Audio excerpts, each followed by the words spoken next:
While the skeletons of prehistoric creatures are impressive, they are not the only type of fossil. There are also trace fossils, which preserve evidence of the behavior of prehistoric creatures. Examples include feeding marks, burrows, and footprints. Though informative, trace fossils rarely reveal the existence of radically new types of animals in the way skeletons can. However, a few years ago, the discovery of fossil tracks in Korea turned out to be a rare exception. In the summer of 2020, nearly 100 fossil footprints were described in the Korean Jinju Formation, which dates to roughly 120 to 100 million years ago during the Early Cretaceous period. The footprints are twice as wide as long, preserving traces of 4 toes on each foot. Some are so well preserved that they even retain skin impressions. These fossilized footprints were named Batrachopus grandis, which is an ichnotaxon that refers to the trace fossil rather than the creature who made them. Just as species belong to genera, Batrachopus grandis belongs to the larger ichnogenus Batrachopus. Other Batrachopus tracks have been found across the world since 1843.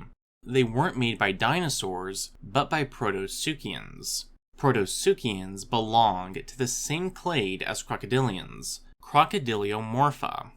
Unsurprisingly, the Batrachopus grandis skin impressions were very similar to modern crocodilians. The ancestors of today's crocodilians and most other crocodylomorphs evolved from proto-Suchians during the early Jurassic period, although some proto-Suchians lasted into the late Cretaceous period. However, proto-Suchians were fully terrestrial, with long legs held directly beneath their bodies instead of the semi-sprawling stance of crocodilians. While other Batrachopus tracks have been found in Cretaceous Korea, the new Korean tracks were clearly made by a proto-Suchian very different from the others. The main 2 distinguishing traits of the Batrachopus grandis footprints are how they appear to have been made by a bipedal animal and the size of the footprints. The tracks are up to 24 centimeters long. Other tracks within the larger Batrachopus ichnogenus are, at most, half that size. While most proto-Suchians were about a meter long, based on the length of the Batrachopus grandis tracks, the authors estimated a length between 2.2 to 3 meters for the Crocodylomorph who made them. The tracks found in 2020 weren't even the largest. 2 additional sets were found in 2012 at the Haman Formation, which was also formed in Early Cretaceous Korea. Due to being poorly preserved, they were initially mistaken to be the footprints of a large, bipedal pterosaur. This was strange, as all other evidence, including all other pterosaur tracks, indicated that these flying reptiles were quadrupeds. It was only with the discovery of the Jinju tracks that it was realized that these 2-legged pterosaur footprints were actually Batrachopus grandis tracks. The Haman Formation footprints are up to 39 centimeters long, suggesting that the Crocodylomorph that made them was 4.68 meters long. Such a massive size is impressive. During the Cretaceous period and preceding Jurassic period, most large terrestrial animals were dinosaurs. The majority of large crocodiliomorphs during this time were amphibious, not unlike today's crocodilians. However, by all appearances, the maker of the Batrachopus grandis tracks was, like the other proto-Suchians, a terrestrial animal. The footprints lack traces of webbing, and are too close to each other to have been made by an animal with a crocodile-like semi-sprawling posture. While there were some other sizable land crocs during the Cretaceous and Jurassic periods, only Raysan and Dragobe exceeded the maker of the Batrachopus grandis tracks in size. Additionally, most of the other large land crocs were from the southern, formerly Gondwanan continents. As Batrachopus grandis is from Korea, this shows that large land crocs were also present in the northern, formerly Laurasian continents as well. Besides their size, the other major feature that sets the tracks apart from other Batrachopus tracks is the lack of any indication of footprints left by the forefeet, suggesting the track maker was a biped. This is in contrast to most other Crocodylomorphs, including other Protosuchians, who were obligate quadrupeds.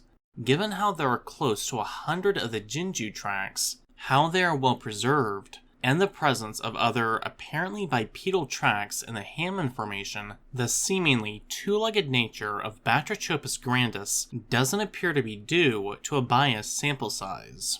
That is not to say that other possibilities haven't been considered.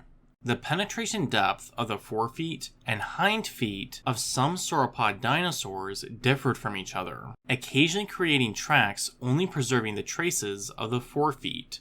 While the opposite scenario could create the illusion of bipedal tracks, the penetration depth of the forefeet and other Batrachopus tracks doesn't seem to have differed much from the hind feet. Another possibility is seen in modern crocodilians, who sometimes only leave impressions of their hind feet when moving underwater. However, this is still an unlikely explanation, as the crocodilian footprints produced in such a manner are unlikely to preserve traces of as much of the foot as seen in the Batrachopus grandis tracks in the Korean Jinju Formation. Therefore, the Batrachopus grandis footprints probably were left by a genuinely bipedal Crocodylomorph. As strange as it may sound, the Crocodylomorphs who left the Batrachopus grandis footprints weren't the only bipedal Crocodylomorphs. During the Triassic period, the first Crocodylomorphs, sometimes called Sphenosuchians, were at least facultatively bipedal, able to switch from walking on 2 or 4 legs. Most of these were small, though the first Sphenosuchians, such as Carnifex, were large predators. Like the Protosuchians, the Sphenosuchians do not form a true clade. Instead, they are ancestral to the Protosuchians, and through them, all other Crocodylomorphs. Some of the other members of the larger clade Crocodylomorphs belong to, Pseudosuchia, were also bipeds. These included Poposaurus and Postosuchus, who was very close to the ancestry of the Crocodylomorphs. Given its apparent Protosuchian affinities, the Batrachopus grandis Crocodylomorph doesn't seem to have inherited its bipedalism from any of these Triassic species. Rather, it is more likely the maker of the Korean tracks reacquired bipedalism from a Protosuchus-like ancestor. Unfortunately, footprints can only tell so much. Without a skeleton, what the maker of the tracks looked like is a mystery. The reconstructions made by the paleontologists who studied the footprints portray it as basically a Protosuchian mimicking Postosuchus, but this is only speculation. For instance, it is not clear what it ate.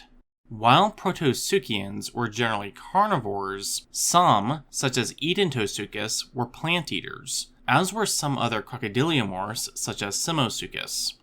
Likewise, during the Triassic period, there was a clade of bipedal, herbivorous pseudosuchians called the Shuvosaurids. Fragmentary remains of one Shuvosaurid, Silosuchus, suggest it could grow even larger than the Batrachopus grandis Crocodylomorph. Surprisingly, the trackways may offer some insight into the lifestyle of their makers. One of the sites contained 5 Batrachopus grandis trackways that were sub-parallel to each other. This suggests the track makers lived in groups, or at least tolerated each other. While it is possible that they were following a shoreline or another obstacle, given how the tracks were almost evenly spaced out from each other, it seems the tracks were made at roughly the same time.